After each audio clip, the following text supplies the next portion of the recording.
मौलाना की गाड़ी गेट पे रोकी और वहीं से लेके आई है उनको। और बकिया जो हजरात तशरीफ ला रहे हैं, इसके लिए आप हंगामा ना करें, बैठ के देखें, अदब और एहतराम के साथ देखें। और बहुत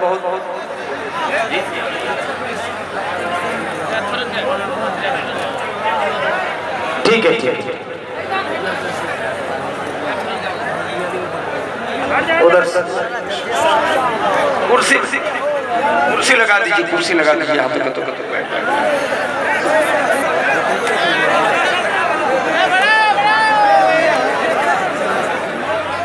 अस्सलामु अलैकुम वरहमतुल्लाहि वबरकातुह।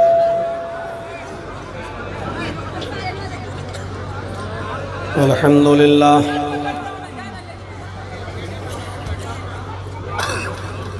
अल्हम्दुलिल्लाहि नहमदुहु व नस्तईनुहु व नस्तगफिरुह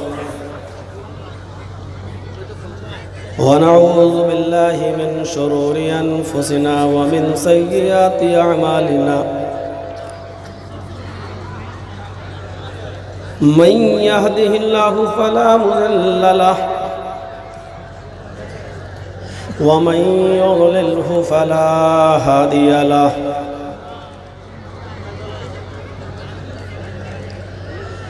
व अशहदु अल्ला इलाहा इल्लल्लाहु वहदहु ला शरीका लहु व अशहदु अन्न मुहम्मदन अब्दुहु व रसूलुहु।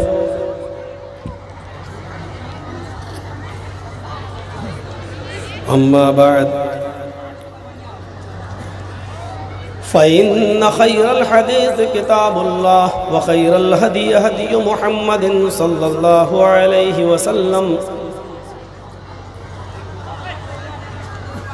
व शर्रल उमूरि मुहदसातुहा व कुल्लु मुहदसतिन बिदअह व कुल्लु बिदअतिन ज़लालह व कुल्लु ज़लालतिन फिन्नार।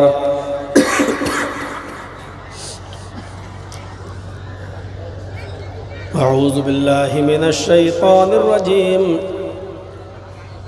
बिस्मिल्लाहिर रहमानिर रहीम।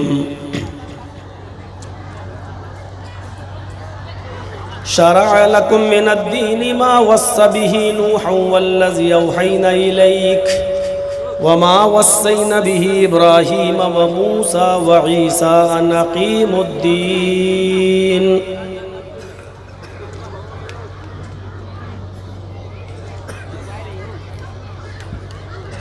वक़ाल तआला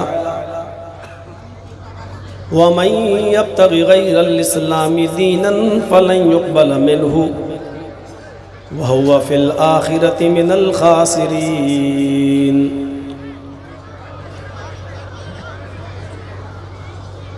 रब्बि इश्रह ली सदरी व यस्सिर ली अमरी वहलुल उक़दतम मिन लिसानी यफ़क़हू क़ौली।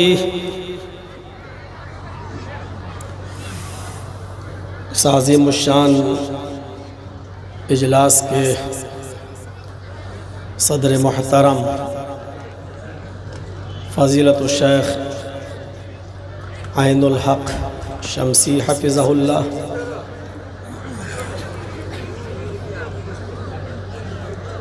मोहतरम नाज़िम इजलास फ़ज़ीलतुल शेख जमील अख्तर शफ़ीक़ तैमी हफ़िज़हुल्लाह,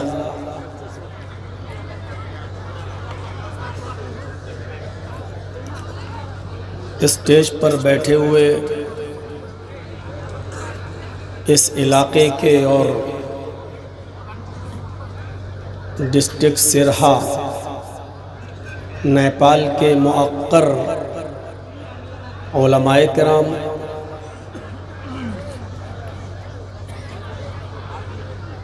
क़ुर्ब व जवार अतराफ़ व अकनाफ़ से तशरीफ़ लाए हुए मुअज़्ज़ज़ सामईन हज़रात, एक साइड में बैठी हुई पर्दा नशीन इस्लामी ख़वातीन, प्यारी माँ और बहनों, कौमों मिल्लत के लायक़वर नौजवानों, मुस्तक़बिल के होनहार अज़ीज़ बच्चों, काबिल मुबारकबाद हैं यहाँ के वो नौजवानान जिन्होंने निहायत ही मुस्तैदी के साथ इस इजलास को रचाया। ये पिछले साल भी प्रोग्राम होना था और पिछले साल की भी डेट मुझसे ली गई थी, लेकिन उन्हीं दिनों में कोविड-19 की वजह से पूरा हिंदुस्तान लॉकडाउन का शिकार हुआ, बल्कि पूरी दुनिया लॉकडाउन के शिकार हुई और इस प्रोग्राम को कैंसिल करना पड़ा। फिर इस साल यहाँ प्रोग्राम लिया गया। बहुत ही बेहतरीन मौजू का इंतखाब किया गया, इस्लाह मुआशरा कॉन्फ्रेंस के नाम से।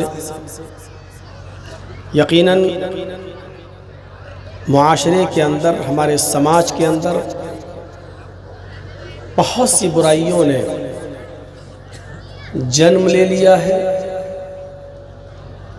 और वो बुराइयां इतनी गहरी जड़ों में पैवस्त हो चुकी है, उसने इतनी गहरी जड़ें उसकी पकड़ ली हैं कि उन बुराइयों को दूर करना हमारे समाज के लिए और मुआशरे के लिए और मुआशरे के सरवरदा लोगों के लिए यकीनन एक चैलेंज हो चुका है।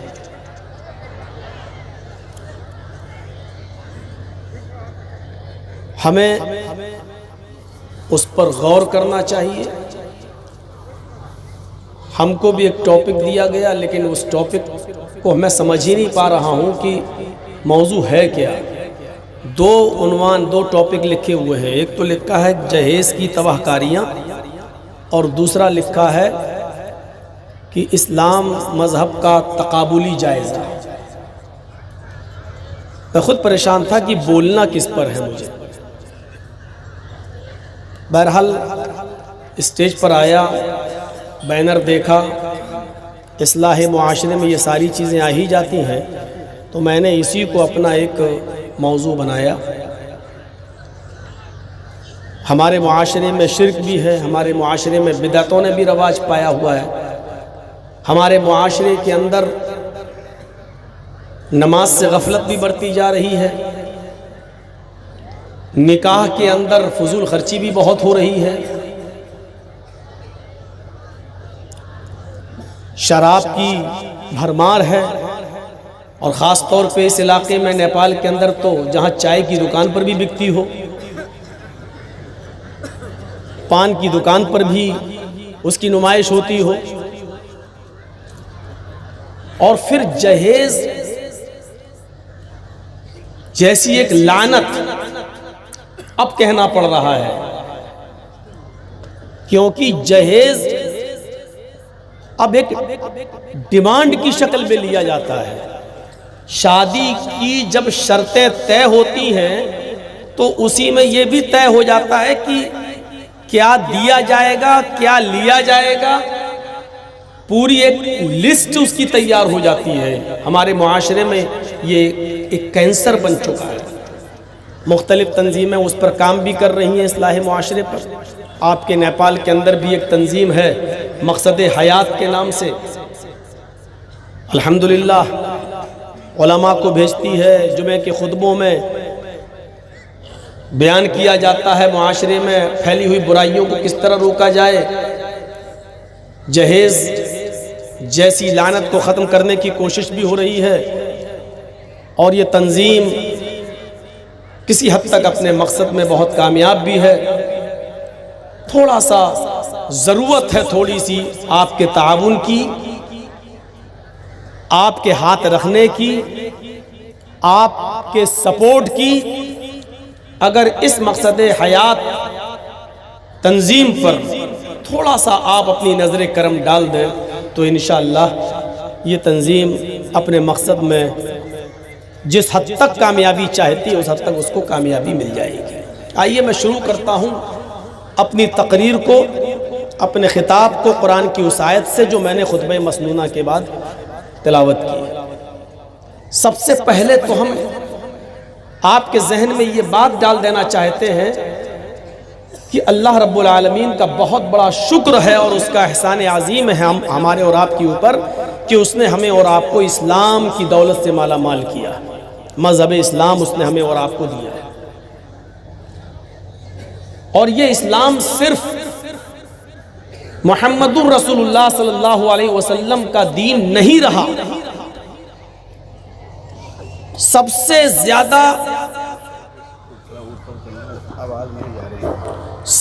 ज्यादा गैर मुस्लिमों को जो चीज़ तकलीफ पहुंचाती है वो ये तकलीफ पहुंचाती है कि जब हम दावत व तबलीग के वक्त, पैगाम देते वक्त जब हम ये कहते हैं कि मैं आपको इस्लाम की दावत दे रहा हूँ, ये दीन मोहम्मदुर रसूलुल्लाह सल्लल्लाहु अलैहि वसल्लम लेकर आए हैं, आइए मैं मोहम्मद के दीन के बारे में बताता हूँ। ये चीज़ सबसे ज़्यादा मुझे 20-22 साल तकरीरों का तजर्बा रहा है। मैं जानता हूँ कि गैर मुस्लिमों में दावत व तबलीग करते वक्त सबसे ज़्यादा इस बात का सामना करना पड़ता है और उनको इस बात की तकलीफ होती है, और तकलीफ होना भी चाहिए, क्योंकि हमने इस्लाम को मुहम्मदुर रसूलुल्लाह सल्लल्लाहु अलैहि वसल्लम से जोड़ा है, जबकि ये इस्लाम आदम अलैहिस्सलातु वस्सलाम से लेकर मुहम्मदुर रसूलुल्लाह सल्लल्लाहु अलैहि वसल्लम तक जितने भी नबी और जितने भी पैगंबर इस दुनिया में आए, सबका दीन ही इस्लाम था। अगर हम दावत व तबलीग के मनहज को थोड़ा सा बदलते हुए ये कह दें, अगर हम ईसाइयों में जाते हैं तो ये कहें कि हम आपके पास कोई नया धर्म इस्लाम लेकर नहीं आए, ये वही धर्म है जो ईसा अलैहिस्सलाम लेकर आए।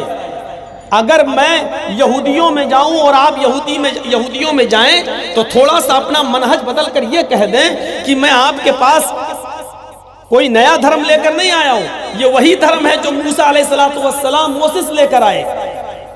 जब हम गैर मुस्लिमों में, अपने बिरादराने वतन में, अपने हिंदू भाइयों में जाऊं या आप जाएं तो अपना थोड़ा सा उसलूब बदलते हुए अगर ये कह दें कि ये दीन मुहम्मदुर रसूलुल्लाह का नहीं है जो हम आप तक लेके आए, ये वही दीन है जिस धर्म को कृष्ण जी और रामचंद्र जी ने दिया है। जब उसमें खुराफातें दाखिल कर दी गई और असलियत की शक्ल बिगाड़ दी गई और कजरुओं ने कजरबी मिला दी, तो ओरिजिनलिटी को बाकी रखने के लिए अल्लाह तबारक व तआला ने मुहम्मदुर रसूलुल्लाह सल्लल्लाहु अलैहि वसल्लम को आखिरी दूत की शक्ल में और आखिरी नबी की शक्ल में इस दुनिया में भेजा। पूरा कुरान पढ़ जाइए, अल्लाह ताला ने कहीं नहीं कहा है मोहम्मद सल्लल्लाहु अलैहि वसल्लम हमने आपको नया दीन देकर भेजा है, नहीं कहा, बल्कि कुरान क्या कहता है सुनिए, शरअ लकुम मिनद्दीनि मा वस्सा बिही नूहन वल्लज़ी औहैना इलैक वमा वस्सैना बिही इब्राहीम व मूसा व ईसा अन अक़ीमुद्दीन। ऐ मोहम्मद सल्लल्लाहु अलैहि वसल्लम, हमने आपके लिए उसी दीन को पसंद किया, उसी दीन को मशरू करार दिया, उसी दीन के, उसी धर्म के निफाज का हुक्म हमने आपको दिया। मा वस्सा बिही नूहन, जिस धर्म की, जिस दीन की वसीयत हमने आपसे पहले नूह अलैहिस्सलाम को की थी। नूह कौन है? मनु, पहले मनुष्य, पहली इंसानियत का पहला हीरो। हिंदू धर्म के अंदर बाकायदा नूह को मनु कहा गया है। और जिस तरह कुरान ने नूह अलैहिस्सलातु वस्सलाम के कश्ती में बैठने का जिक्र किया, जमीन से पानी के निकलने का जिक्र किया और आसमान से बारिश, और उनकी कौम को पानी के अंदर गर्क, सैलाब में गर्क करने का जिक्र जिस तरीके से कुरान ने किया, ये पूरा मनु के बारे में मनुस्मृति के अंदर आया हुआ है कि मनु की पूरी जात, पूरी कौम सैलाब में, पानी में डूबकर मर गई, यहां तक कि मनु अपने पुत्र तक को नहीं बचा पाए। ये मनुस्मृति में पूरा वाकया लिखा हुआ है पूरा। अगर हम उनको ये कहें कि हम कोई नया धर्म नहीं दे रहे हैं, ये वही धर्म है जो मनु लेकर आए थे, थोड़ा सा मुसलमान भाई तो नाराज होंगे, मनु कह रहा, मनु। आपको यकीन दिलाऊं, मौलवी जर्जीस पर अब तक जितने भी केस हुए हैं ना, कोई भी केस किसी हिंदू भाई ने नहीं किया अभी तक मेरे ऊपर। जबकि आप जानते हैं कि मेरी तकरीरें क्या हैं, यूट्यूब पे आप सुनते हैं, लेकिन आज तक मेरे ऊपर कोई केस किसी गैर मुस्लिम की तरफ से नहीं हुआ। जितने भी केस हुए हैं सब अपनों की तरफ से हुए। इस घर को आग लग गई घर के चिराग से। ये मैं बताऊं, थोड़ा सा उसलूब हमें बदलना पड़ेगा। कुरान खुद कह रहा है, आए मोहम्मद सल्लल्लाहु अलैहि वसल्लम, हमने आपको कोई नया दीन देकर नहीं भेजा, ये वही दीन है जो आपसे पहले हमने नूह को देकर भेजा था। वल्लज़ी औहैना इलैक, जिसकी वही मैंने आपको कर दी थी, जिसके बारे में हमने आपको बता दिया था। वमा वस्सैना बिही इब्राहीम व मूसा व ईसा अन अक़ीमुद्दीन, और ये वही दीन है जो नूह के बाद और आपसे पहले इसी दीन को इब्राहीम अलैहिस्सलातु वस्सलाम भी लेकर गए थे, मूसा अलैहिस्सलातु वस्सलाम भी लेकर गए थे, और ईसा अलैहिस्सलाम भी लेकर गए थे। यही मूसा का भी दीन है, यही ईसा का भी दीन है। देखिए कुरान ने कितने अच्छे उस्लूब में कह दिया, ये मुहम्मदुर रसूलुल्लाह का दीन नहीं है। आप तो सिर्फ इन पैगंबरों, इन नबियों के दीन को, जब उनके मानने वालों ने उसमें बिगाड़ पैदा कर दिया, गड़बड़ियां पैदा कर दी, ओरिजिनलिटी को खत्म कर दिया, बल्कि साफ साफ कह दूं कि तौहीद की शक्ल बिगाड़ दी। और इसको ठेठ हिंदी में अगर कह दूं, एकेश्वरवाद में बहु ईश पूजा को और बहु देववादियत को शामिल कर दिया। एक अल्लाह की इबादत को छोड़कर बहुत से देवी देवताओं और बहुत से खुदाओं की जब पूजा की जाने लगी, तब अल्लाह रब्बुल आलमीन ने उस तौहीद को बरकरार रखने के लिए, एकेश्वरवाद को अपनी असली शक्ल में कायम करने के लिए नबियों को भेजता रहा, और अंत में लास्ट में जनाब मुहम्मद रसूलुल्लाह सल्लल्लाहु अलैहि वसल्लम को भेजा। इसीलिए आप देख लीजिए मूल मंत्र में कभी कमी बेशी नहीं हुई।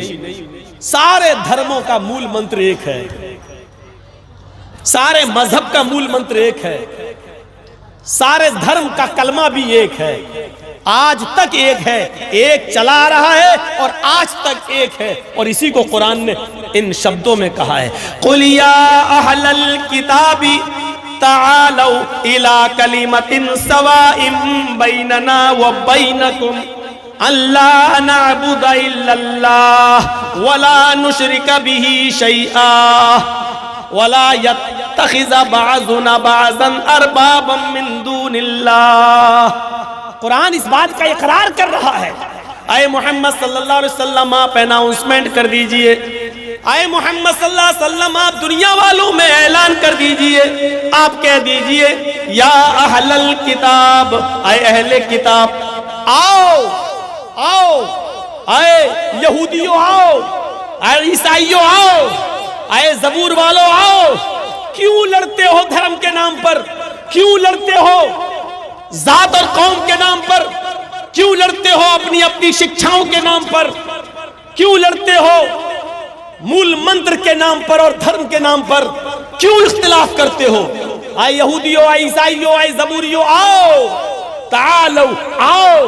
कहां आओ? इला कलिमतिन सवाइन बैनना व बैनकुम, आओ हम तुम एक ऐसे कलमे पर मुत्तफिक हो जाएं, आओ एक ऐसे कलमे पर जमा हो जाएं, आओ एक ऐसे मूल मंत्र की तरफ, आओ एक ऐसे कलमे की तरफ जो हमारे और तुम्हारे दरमियान समानता रखता है, हमारे और तुम्हारे दरमियान मसावी है, हमारे और तुम्हारे दरमियान बराबर है। जो कलमा तुम्हारा है वही कलमा हमारा है, कम से कम उस कलमे की बुनियाद पर तो एक हो जाओ। क्यों लड़ रहे हो? और इसीलिए आप देख लीजिए, नूह इस दुनिया में आए तो कलमा पढ़ा जाता था, ला इलाहा इल्लल्लाह नूह रसूलुल्लाह। मूसा इस दुनिया में आए तो कलमा पढ़ा जाता था, ला इलाहा इल्लल्लाह मूसा रसूलुल्लाह। ईसा अलैहिस्सलाम इस दुनिया में आए तो कलमा पढ़ा जाता था, ला इलाहा इल्लल्लाह ईसा रसूलुल्लाह। मुहम्मदुर रसूलुल्लाह इस दुनिया में आए तो कलमा पढ़ा जाता रहा और पढ़ा जाता है, ला इलाहा इल्लल्लाह मुहम्मदुर रसूलुल्लाह। मैंने सबके कलमे बता दिए। आप देख रहे हैं पहला मंत्र जो मूल मंत्र है वो बदला नहीं जा रहा है, दूसरा जुज बदल गया, जो नबी रहा उस नबी का नाम लिया जाता रहा, लेकिन मूल मंत्र में जो जान है तौहीद है, जो एक ईश्वरवाद है, उसमें तब्दीली नहीं हो रही है, उसमें तब्दीली नहीं हो रही है। यही कलमा नूह का था, मनु का, कैसे बदल जाएगा? आइए, मनु का कलमा आज भी वेदों में लिखा हुआ है। मूसा अलैहिस्सलाम का कलमा आज भी ओल्ड टेस्टामेंट तौरात में लिखा हुआ है। ईसा अलैहिस्सलाम का कलमा आज भी न्यू टेस्टामेंट इंजील में आज भी लिखा हुआ है। सबके वही कलमा है। किसी इंजील में तो यह कहा गया there is no God, old testament में थोड़ा सा बढ़ा दिया गया there is no God but God is only one. और मनु का यह कलमा आज भी मौजूद है, एकम ब्रह्मा द्वितीय नास्ते ने नास्ते किंचन। और इस्लाम का यह कलमा आज भी मौजूद है, ला इलाहा इल्लल्लाह। लैंग्वेज का अंतर हो सकता है, वरना मतलब देखिए, देयर इज नो गॉड, कोई खुदा नहीं है ही नहीं, गॉड इज ओनली वन, एक ही है। ला इलाहा, कोई माबूद है ही नहीं इल्लल्लाह, सिवाय अल्लाह के। एकम ब्रह्मा द्वितीय नास्ते ने नास्ते किंचन। इस ब्रह्मांड का रचयिता और रचनाकार एक ही है, दूसरा नहीं है, दूसरा नहीं है, नेह बिल्कुल नहीं है, ना जरा सा भी नहीं है, किंचन इतना सा भी नहीं है। क्या करेंगे आप इस मंत्र का? इतना भी नहीं है। ऋग्वेद भूमिका पढ़ेंगे तो इससे भी ज्यादा स्पष्ट। जिस तरह प्रेम करने वाली पत्नी का एक ही पति होता है, उसी तरह सच्चे भक्त का एक ही प्रभु, एक ही ईश्वर होता है। यह ऋग्वेद में लिखा हुआ है। जिस तरह प्रेम करने वाली पत्नी का एक ही पति होता है, उसी तरह सच्चे भक्त का एक ही प्रभु, एक ही ईश्वर होता है। जिस तरह अपने पति को छोड़कर बहुत से मर्द रखने वाली पत्नी नहीं वेश्या कहलाती है। कितना हार्ड जुमला है वेद का। हमसे भी स्टेज पे कहा जा रहा था किसी को ठेस नहीं पहुंचनी चाहिए, लेकिन क्या करें, मजबूरी हो जाती कभी कभी हम लोग भी। अब इसको कैसे हम बदलें? जिस तरह अपने मर्द को, अपने पति को छोड़कर बहुत से पतियों को, बहुत से मर्दों को रखने वाली पत्नी नहीं वेश्या कहलाती है, तवाइफ कहलाती है। उसी तरह एक प्रभु को छोड़कर बहुत से देवी देवताओं पर बिलीव करने वाला, विश्वास रखने वाला वेश्या समान होता है। ये ऋग्वेद में लिखा है, मैं क्या करूं? और यकीन मानिए मैंने बहुत अपने जुमलों को कंट्रोल किया है। मैं जानता हूं कि कैसे किया है, और इसमें कोई बुराई की बात नहीं है। जिस तरह पति अपने पति को छोड़कर, पत्नी अपने पति को छोड़कर बहुत से मर्द रखे, एक मर्द को छोड़ दे अपने असली मर्द को और बहुत से रखे, तो वो पत्नी नहीं वेश्या कहलाती है। इसी तरीके से कहा गया है एक अल्लाह को छोड़कर बहुत से देवी देवताओं को मानने वाला वेश्या समान होता है, यानी तवाइफ की तरह होता है। मैं समझता हूं कुरान ने भी ये बात किसी न किसी शक्ल में कही है, किसी न किसी शक्ल में कही है। ला यनकिहु ज़ानी इल्ला ज़ानियतन औ मुशरिकतन। जिनाकार आदमी का निकाह किसी जानिया और बदचलन औरत से कराओ या किसी मुशरिका औरत से कराओ। जिनाकार मर्द का निकाह मोमिना औरत से नहीं होना चाहिए, नेक औरत से नहीं होना चाहिए। जिनाकार मर्द का निकाह या तो जानिया औरत से, बदचलन औरत से होता है, या मुशरिका से। ये अल्लाह ने जानी का निकाह मुशरिका से क्यों कहा है? मुशरिका क्योंकि दोनों एक जैसे होते हैं। जिस तरह मुशरिक मर्द या मुशरिक औरत एक देवी देवता पर यकीन नहीं करता है, उसी तरीके से जानी मर्द और जानिया औरत एक मर्द या एक औरत पर इक्तिफा नहीं। जिस तरह जिनाकार लोग एक से ज्यादा औरतें रखते हैं और इसी तरह जानिया औरत एक से ज्यादा मर्द रखती है, इसी तरीके से मुशरिक भी एक से ज्यादा खुदा और एक से ज्यादा देवी देवताओं पर बिलीव करता है। इसलिए किसी न किसी शक्ल में इसको कुरान ने भी कहा है कि इसकी शादी जिनाकार मर्द की मुशरिका से कराओ, या मुशरिक या जिनाकार औरत की शादी मुशरिक मर्द से कराओ। क्योंकि दोनों में समानता पाई जा रही है, बराबरी पाई जा रही है।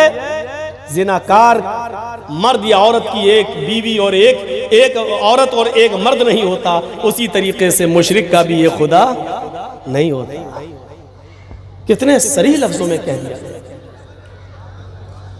आओ एक ऐसे कलमे की तरफ जो हमारे और तुम्हारे दरमियान बराबर है। अल्लाह नाबुदा इल्लल्लाह, वो ये कि हम अल्लाह के अलावा किसी और की इबादत नहीं करेंगे। ये सब में है, सब में अल्लाह के अलावा किसी की इबादत नहीं होनी चाहिए।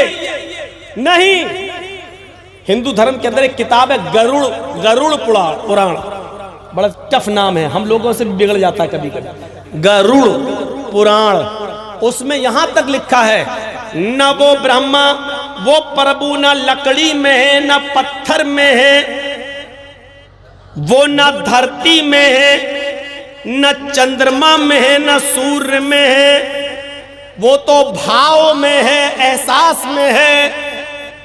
मूर्ख लोग लकड़ी में प्रभु को ढूंढते हैं, पत्थर में ढूंढते हैं। मूर्ख लोग हैं वो जो लकड़ी में ढूंढते हैं, मूर्ख हैं वो लोग जो पत्थर की मूर्ति में प्रभु यानी ईश्वर को ढूंढते हैं। मूर्ख, ये गरुड़ पुराण कह रहा है कि मूर्ख हैं वो लोग, पागल हैं वो लोग। मैं समझता हूं इसी को किसी न किसी शक्ल में कुरान में भी कह दिया गया है, इन्नल्लज़ीना तदऊना मिन दूनिल्लाहि लन यख़्लुक़ू ज़ुबाबन वला बिजतमाऊ लहू। अल्लाह को छोड़कर तुम जिनको पुकार रहे हो, जिनसे हाजत रवाई मुश्किल कुशाई का सवाल कर रहे हो, ये इतने बेबस और इतने कमजोर हैं कि ये सब मिल जाएं तो एक मक्खी भी पैदा करने की ताकत नहीं रखते। वह यस्लुबहुमुज़्ज़ुबाबु शैयन, मक्खी अगर इनके हाथ से खाने पीने की कोई चीज लेकर उड़ जाए, चली जाए, मछली इनसे कुछ, मक्खी इनसे कुछ छीन ले, तो ये सब मिलकर उस मक्खी से वो चीज वापस लेने की भी ताकत नहीं रखते।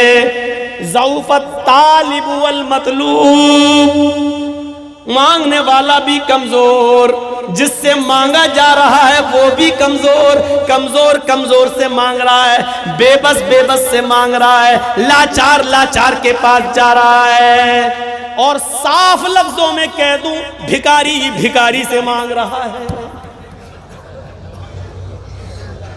ये हुआ ठेठ अपनी भाषा में तर्जुमा, भिखारी भिखारी से मांग रहा है।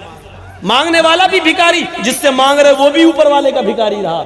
वल्लाहु गनियुन, अल्लाह गनी, अंतुमुल फुकरा, तुम सब फकीर हो। वल्लाहु गनियुन हमीद, सारी चीजों से बेनियाज और काबिल तारीफ अगर कोई है तो वो सिर्फ अल्लाह की जात है। अल्लाह के अलावा सब फकीर है। अंतुमुल फुकरा, तुम सब फकीर हो, अल्लाह ने साफ कह दिया।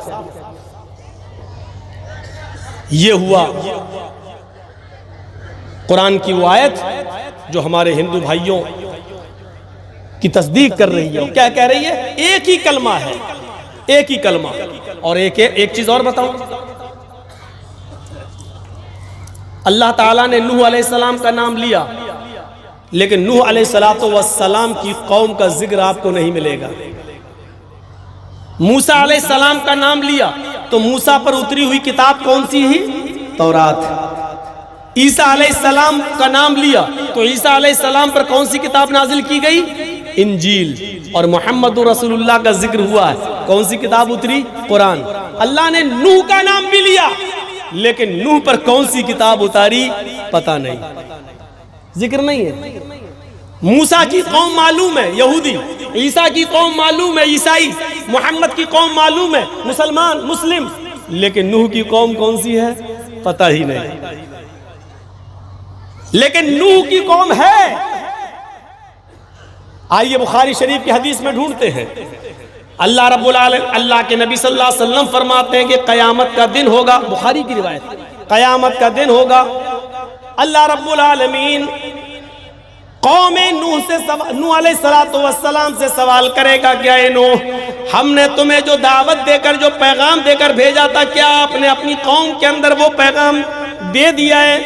क्या आपने अपनी उस ड्यूटी को पूरी जिम्मेदारी के साथ निभाया? अल्लाह रब्बुल आलमीन के इस हुक्म के बाद नूह अलैहिस्सलाम कहेंगे, आए मेरे परवरदिगार, आए मेरे रब, हाँ तूने मुझे जो जिम्मेदारी देकर भेजा था मैंने उसको पूरी ईमानदारी के साथ और अमानतदारी के साथ उसको अदा कर दिया है। यकीन नहीं आता तो मेरी कौम से पूछ ले। जब अल्लाह ताला कौम नूह से सवाल करेगा, बुखारी के अल्फाज, अल्लाह ताला कौम नूह से पूछेगा, ए नूह, क्या तुम्हारे पास कोई डराने वाला आया था? क्या तुम्हारे पास कोई पैगंबर नहीं आया था? क्या तुम्हारे पास कोई डराने वाला नहीं आया था? क्या तुम्हारे पास कोई किताब नहीं आई थी? तो कौम नूह जवाब देगी, आय अल्लाह, मेरे पास डराने वाला तो आया था, मेरे पास कोई सचेत करने वाला तो आया था, कोई अल्लाह के अजाब से डराने वाला तो आया था, तौहीद की दावत लेकर तो कोई आया था, लेकिन आय अल्लाह वो कौन था ये मुझे नहीं मालूम। वो कौन था वो मुझे नहीं मालूम। ये बुखारी की हदीस में लिखा, कौम नूह कह देगी अल्लाह कोई आया तो था लेकिन कौन था ये हमें नहीं मालूम। अब देखिए, हिंदुओं के बड़े से बड़े पंडितों को आप बिठा लीजिए ऑक्सफोर्ड यूनिवर्सिटी लंदन में, 4 दोस्त उसमें तालीम हासिल कर रहे हैं, एक यहूदी, एक ईसाई, एक मुसलमान, एक हिंदू, चारों इंडिया के। जो हिंदू है उसका नाम है कृष्णा मेनन। चारों दोस्त खाने की टेबल पर बैठे हुए और खाना खा रहे हैं, अचानक जिक्र छिड़ गया। एक मुसलमान सवाल कर रहा है, ये मेरा ईसाई दोस्त है, इससे पूछो कि तुम किस नबी को मानते हो? ये कहेगा जीसस, ईसा अलैहिस्सलाम को। ये हमारा यहूदी दोस्त है, इससे पूछो कि तुम किसको मानते हो? वो कहेगा मोसेस, मूसा अलैहिस्सलाम को। मैं मुसलमान हूं, अगर मुझसे कोई पूछे तुम किस नबी को मानते हो तो मैं कहूंगा मोहम्मद रसूलुल्लाह सल्लल्लाहु अलैहि वसल्लम को। ईमान तो मेरा सब नबियों पर है, लेकिन पैरवी किसकी करते हैं, इताअत किसकी? मोहम्मद रसूलुल्लाह सल्लल्लाहु अलैहि वसल्लम की। इनको अपने नबी का नाम मालूम है, इनको अपने नबी का नाम मालूम है, मुझे अपने नबी का नाम मालूम है। आए कृष्णा, तुम भी हमारे दोस्त हो, इंडिया से बिलोंग करते हो, जरा ये बताओ कि तुम किस नबी को मानते हो, तुम्हारा नबी कौन है? कृष्णा मेनन खामोश। उस मुसलमान ने सवाल किया, हमारे नबी मोहम्मद रसूलुल्लाह पर कुरान उतरा, इनके नबी मूसा पर तौरात उतरी, इनके नबी ईसा पर इंजील उतरी। आए मेरे दोस्त कृष्णा, तुम्हारे नबी पर कौन सी किताब उतरी? उसने झट से कह दिया चारों वेद। वेद आसमानी किताब, आकाशीय किताब, उसने कह दिया। अब देखिए, उस मुसलमान ने फिर सवाल घुमा कर दिया, आए कृष्णा, वेद आसमानी किताब मानते हो तुम, तो हमें मालूम है मेरी आसमानी किताब कुरान है, उसको लाने वाले मोहम्मद रसूलुल्लाह हैं। ये ईसाई है, ये जानता है कि इंजील आसमानी किताब और इस किताब को लाने वाला नबी ईसा है। और ये यहूदी है, ये भी मानता है कि हमारी आसमानी किताब तौरात है और इस किताब को लाने वाले नबी मूसा हैं। आए कृष्णा मेनन, तुम्हारी आसमानी किताब जो है वेद है, उस आसमानी किताब का लाने वाला नबी, अवतार, ऋषि, मुनि, पैगंबर, मैसेंजर, प्रॉफिट कौन है? कृष्णा मेनन फिर खामोश। कहने लगा किताब तो आसमानी है, आकाशीय है, लेकिन इस किताब का लाने वाला कौन है हमें नहीं मालूम। आज भी हिंदू कौम एक ऐसी कौम है जिसको वेद आसमानी किताब तो मानती है, लेकिन इस किताब का लाने वाला नबी कौन है वो कहती है हमें नहीं मालूम। और कयामत के दिन नूह अलैहिस्सलातु वस्सलाम की कौम ये कहेगी कि अल्लाह मेरे पास आसमानी किताब तो आई थी, डराने वाला तो आया था, लेकिन कौन था ये हमें नहीं मालूम। बुखारी की इस हदीस से किसी हद तक क्लियर हो रहा है कि हो सकता है हिंदू धर्म का ताल्लुक हजरत नूह अलैहिस्सलातु वस्सलाम से गहरा हो। मैं अभी भी क्लियर नहीं कह सकता हूं, कोई ये ना कहे कि मौलाना साहब हिंदू धर्म को कौम नूह अलैहिस्सलाम की कौम कह गए, लेकिन बुखारी की हदीस से जब बहुत से लोग मसाइल का इस्तिदलाल करते हैं तो एक ये मेरा भी एक इस्तिदलाल हो सकता है कि नूह अलैहिस्सलाम की कौम क़यामत के दिन ये कहेगी अल्लाह मुझे नहीं मालूम। आया तो था कोई, लेकिन कौन आया था ये मुझे नहीं मालूम। और हिंदू धर्म एक ऐसी कौम है जो ये कहती है कि मेरे पास डराने वाला नबी तो आया था, लेकिन कौन था ये मुझे नहीं मालूम, ये मुझे नहीं मालूम। और फिर सबसे पुराना धर्म, प्राचीन धर्म हिंदू धर्म, और मूर्ति की सबसे पहली पूजा और मूर्ति की सबसे पहली तपस्या और इबादत और मूर्ति पूजा सबसे पहले अगर चली है तो कौम नूह के अंदर। नूह अलैहिस्सलाम के इंतकाल के बाद नूह अलैहिस्सलाम की कौम के 5 बुजुर्ग वद, सुआ, यगूस, यऊक, नस्र, इन 5 बुजुर्गों की मूर्तियां बनाकर सबसे पहले मूर्ति की पूजा की शुरुआत नूह अलैहिस्सलाम के जमाने से हो रही है। नूह के इंतकाल के बाद नूह की कौम से हो रही है। और आप जानते हैं कि हिंदू धर्म के अंदर मूर्ति पूजा से नीचे कोई शुरुआत ही नहीं होती है, और ये भी बहुत प्राचीन कौम है, पुरानी कौम है, और ये उसी जमाने से मूर्ति पूजा करती चली आ रही है। बताइए, उसलूब बदल दो। ये कहने की जरूरत नहीं कि ये मोहम्मद सल्लल्लाहु अलैहि वसल्लम का दीन है, ये कह दो कि मोहम्मद सल्लल्लाहु अलैहि वसल्लम थे, हमारे नबी हैं, लेकिन ये वो नबी हैं, इन्होंने कोई नया दीन नहीं दिया। ये वही दीन है जो मनु लेकर आए, जो कृष्ण जी लेकर आए, जो रामचंद्र जी लेकर आए। रामचंद्र जी का क्या धर्म था आप तो जानते हैं, मेरी किसी तकरीर में देख लीजिए, वाल्मीकि रामायण, ये वाली नहीं, ये जो अभी चली है, ये तो अभी लिखी गई है कुछ दिन पहले। तुलसीदास जी वाली रामायण का तो वजूद अभी से हुआ है, ज्यादा दिन नहीं हुए। रामचरितमानस का पुरानी रामायण जो 2000 साल पहले लिखी गई थी, हिंदू धर्म के आस्था और अकीदे के मुताबिक 2000 साल पुरानी जो किताब है उनकी वाल्मीकि रामायण, उसमें आज भी लिखा हुआ है कि जब रावण सीता का हरण करके ले गया और हनुमान और लक्ष्मण जब तलाश करके सीता को लेकर आए, तो सीता जी अपने पति रामचंद्र जी का आशीर्वाद लेने के लिए उनके पैरों पे गिर पड़ी और उनके पैर छूने लगी कि मुझे आशीर्वाद दो, आपके आशीर्वाद से मैं बच गई। और हनुमान जी ने और लक्ष्मण ने हमको रावण के चंगुल से निकाल लिया और बचा लिया, और रावण हमारी इज्जत पर हाथ नहीं डाल सका, ये लोग हमें बचा कर लाए। तो रामचंद्र जी के जब पैर छुए, अपने पति के जब पैर छूने लगी, तो वाल्मीकि रामायण में लिखा रामचंद्र जी ने उठा लिया अपनी पत्नी को, पैर नहीं छूने दिए, ये कांधा पकड़ा और खड़ा कर दिया। और क्या कहा? राम रामाय नमः, राम रामाय सत्यमस्ति। है सीता, मैं तेरा राम हूं, राम रामाय, तेरे राम का राम है ऊपर वाला। जब आए आ जाए संस्कृत भाषा में राम रामाए, तो आए जब आ जाए तो उसका मतलब का लिए, के लिए, को लिए, का के की का तर्जुमा हो जाता है। राम रामाए, राम के राम को नमः, नमस्कार करो, प्रणाम करो, सर झुकाओ। राम रामाए नमः, राम रामाय सत्यमस्ति। हाय सीता, तू मेरे पैर क्यों छू रही है, मेरे पैर क्यों पकड़ रही है, मेरे सामने क्यों झुक रही है? मैं तेरा राम हूं, और राम का राम है ऊपर वाला। राम रामाय नमः, सीता राम के राम को प्रणाम करो। मैं तेरा राम हूं, अपने राम के सामने मत झुको, उस राम के सामने झुको जो तेरे राम का भी राम है। रामचंद्र जी ने अपनी पत्नी को पैर नहीं छूने दिए, अपने सामने सर नहीं झुकाने दिया, अपने सामने झुकने नहीं दिया। रामायण की ये पंक्ति किसी न किसी शक्ल में सुनन नसई और इब्ने माजा के सफहात पर देखी जा सकती है। अल्लाह के नबी जनाब मोहम्मद रसूलुल्लाह सल्लल्लाहु अलैहि वसल्लम के पास जब हीरा शहर से एक सहाबी आए, कहने लगे कि अल्लाह के रसूल, हमने हीरा शहर के अंदर यहूदियों और ईसाइयों को देखा है कि वो अपने अपने बादशाहों के सामने सजदा कर रहे हैं। आप ज्यादा हकदार हैं कि हम आपको सजदा करें, आप ज्यादा हकदार हैं। जब वो लोग अपने बादशाहों के सामने सजदा कर सकते हैं, तो हम अपने रसूल के लिए, अल्लाह के पैगंबर के सामने सजदा क्यों ना करें? तो अल्लाह के नबी सल्लल्लाहु अलैहि वसल्लम ने बजाय जवाब देने के, उनको बजाय मना करने के, डायरेक्ट मना करने के, आपने उनसे एक सवाल कर लिया। आपने फरमाया, अमरत बिक़ब्री अतस्जुदु लहू, क्या जब तुम मेरी कब्र के पास से गुजरोगे तो क्या तुम उसे सजदा करोगे?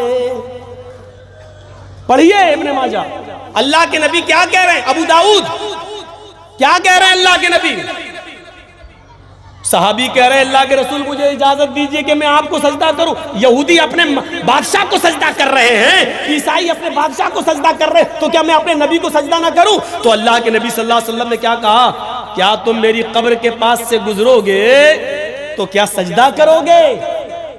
सवाल हो रहा है जिंदगी में सजदा करने का, मुझे इजाजत दीजिए कि मैं आपको सजदा करूं। और आपको फिक्र है इंतकाल के बाद की, क्या मेरे कब्र के ऊपर से गुजरोगे, पास से गुजरोगे तो सजदा करोगे? मतलब क्या था, जिंदगी में तो मैं करने नहीं दूंगा, जब तक मैं जिंदा हूं तो मैं रोक लूंगा, ये शिर्क के दरवाजे कभी खुलने नहीं दूंगा। मेरी जिंदगी में तो कभी हम अपने सामने सर झुकाने नहीं देंगे तुम्हें, लेकिन फिक्र हुई इंतकाल के बाद की, ऐसा ना हो कि मेरे इंतकाल के बाद जैसे यहूद और नसारा ने अपने अपने नबियों की कब्रों को सजदा गाह बना लिया, ये लोग कहीं मेरी कब्र को सजदा गाह ना बना ले, चूमने चाटने की जगह ना बना ले। तो आपने फौरन सवाल कर दिया, क्या तुम मेरी कब्र के पास से गुजरोगे तो सजदा करोगे? साहबा ने कहा नहीं, ला क़ाल फला तफ़अलू, करना भी नहीं ऐसा। देखिए अबू दाऊद के अल्फाज, फला तफ़अलू, ऐसा करना भी नहीं, मेरी कब्र के पास से गुजरो तो उसको सजदा करना भी नहीं। इसके बाद आपने क्या फरमाया, रामचंद्र जी वाली बात, क्या कहा, मेरे सामने क्यों झुक रही है? झुकना है तो ऊपर वाले के सामने झुक, अपने राम के को रमा कर, नमस्कार कर, झुक। अल्लाह के रसूल ने भी यहाँ क्या कहा, अगर अल्लाह के अलावा सजदा किसी को जायज होता, अगर अल्लाह के अलावा यहाँ सजदा किसी के सामने, सर झुकाना किसी के सामने जायज होता, तो मैं औरत को हुक्म देता कि वो अपने शौहर को सजदा करे। इस हदीस ने क्लियर कर दिया, रामचंद्र जी ने भी अपने पत्नी को पैर नहीं छूने दिए। यहाँ अल्लाह के रसूल ने क्या कह दिया, अगर अल्लाह के अलावा किसी को सजदा करना जायज़ होता तो मैं औरत को हुक्म देता कि वो अपने पति को सजदा करे, लेकिन सजदा सिवाय अल्लाह के किसी और के लिए है ही नहीं, इसलिए बीवी को भी जायज़ नहीं है कि वो अपने शौहर के सामने झुके। ये है समानता, ये है बराबरी जो हिंदू भाइयों में भी और हमारे अंदर भी है। अगर किताबों के आधार पर कुरान और वेदों को लेके चले तो कभी कोई हिंदू भाई नाराज नहीं होगा और कभी किसी मुसलमान को तकलीफ नहीं होगी। तकलीफ कब होती है, जब पार्लियामेंट में बैठे हुए पॉलिटिकल नेता जब खाइयां खड़ी करते हैं और दीवारें उठा देते हैं, अच्छा ये मंदिर में चोरी करने आया था, पानी पीने नहीं आया, और मारा और पीट रहे हैं।